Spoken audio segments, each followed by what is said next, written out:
విజయసాయిరెడ్డిపై పల్నాడు జిల్లాలో కేసు నమోదైంది. మాజీ స్పీకర్ కోడెల శివప్రసాద్ ఆత్మహత్యకు కారణం విజయసాయిరెడ్డి అని పోలీసులకు ఫిర్యాదు వచ్చింది. ఇంతకీ కంప్లైంట్ ఇచ్చిందెవరు? ఇప్పుడు కూటమి టార్గెట్ విజయసాయిరెడ్డేనా? రాజకీయాల నుంచి పూర్తిగా వైదొలిగారు విజయసాయిరెడ్డి. వైఎస్ఆర్ కాంగ్రెస్ పార్టీలో ఒక వెలిగిన ఆయన ఇటీవల కీలక నిర్ణయం తీసుకున్నారు.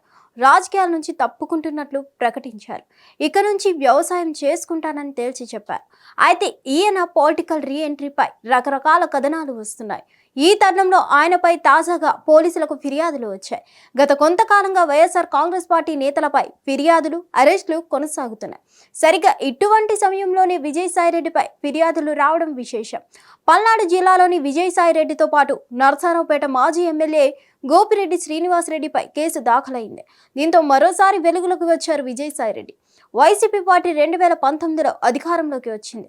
అయితే వైఎస్ఆర్ కాంగ్రెస్ ప్రభుత్వ వేధింపులు భరించలేక హైదరాబాద్లో ఆయన ఆత్మహత్య చేసుకున్నట్లు ఆరోపణలు వచ్చాయి. దీని వెనుక విజయసాయిరెడ్డితో పాటు గోపిరెడ్డి శ్రీనివాసరెడ్డి ఉన్నారని ఆరోపిస్తూ టీడీపీ నేతలు నరసరావుపేట పోలీస్ స్టేషన్లో ఫిర్యాదులు చేశారు.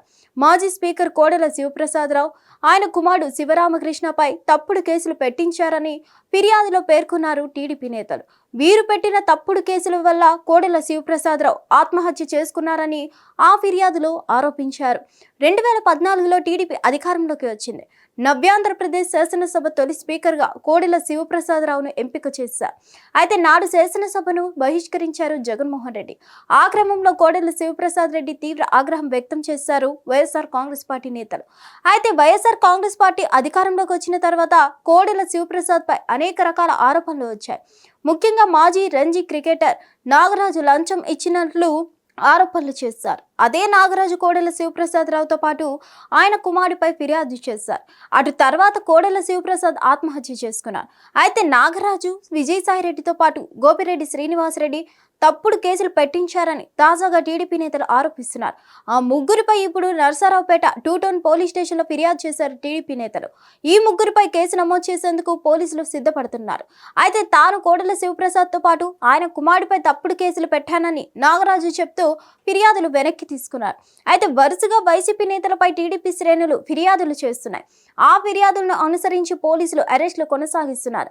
అయితే వైఎస్ఆర్ కాంగ్రెస్ పార్టీకి గుడ్ బై చెప్పిన విజయసాయిరెడ్డి విషయంలో కూడా మినహాయింపు లేదని తెలుస్తుంది. ఆయన కేవలం వైఎస్ఆర్ కాంగ్రెస్ పార్టీ నుంచి బయటకు వెళ్ళవచ్చు, కానీ ఆయన చేసిన పాపాలు మాత్రం వెంటాడుతాయని టీడీపీ నేతలు చెప్తున్నారు. ఎట్టి పరిస్థితుల్లోనూ విజయసాయిరెడ్డిని విడిచిపెట్టేదే లేదని చెప్తున్నారు.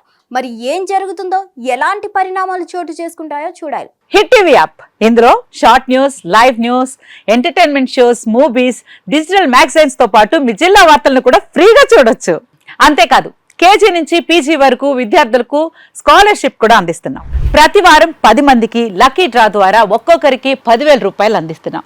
ఇంకెందుకు ఆలస్యం, వెంటనే హిట్ టీవీ యాప్ ని డౌన్లోడ్ చేసుకుని ఫ్రీగా ఎంటర్టైన్మెంట్ పొందండి. Hit TV app. Hit TV app. Please download hit TV app. Hit TV app ని ఫ్రీగా డౌన్లోడ్ చేసుకుని ఎంజాయ్ చేయండి. మీకు నచ్చిన ఎంటర్టైన్మెంట్ కోసం హిట్ టీవీ యాప్ ని ఫ్రీగా డౌన్లోడ్ చేసుకుని ఎంజాయ్ చేయండి. హిట్ టీవీ యాప్ ని డౌన్లోడ్ చేసుకుని ఆస్వాదించండి, ఆశీర్వదించండి. ఇంతమంది సెలబ్రిటీలు హిట్ టీవీ యాప్ ని డౌన్లోడ్ చేసుకోండి అని చెప్తున్నారంటే ఎంత మంచి యాప్ ఆలోచించండి.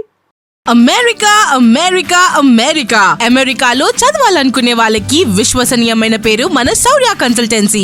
UK లో 1 year masters. UK లో 1 year masters. 2 years work permit up to 5 years visa. Contact Saurya Consultancy. Contact 89851 89851.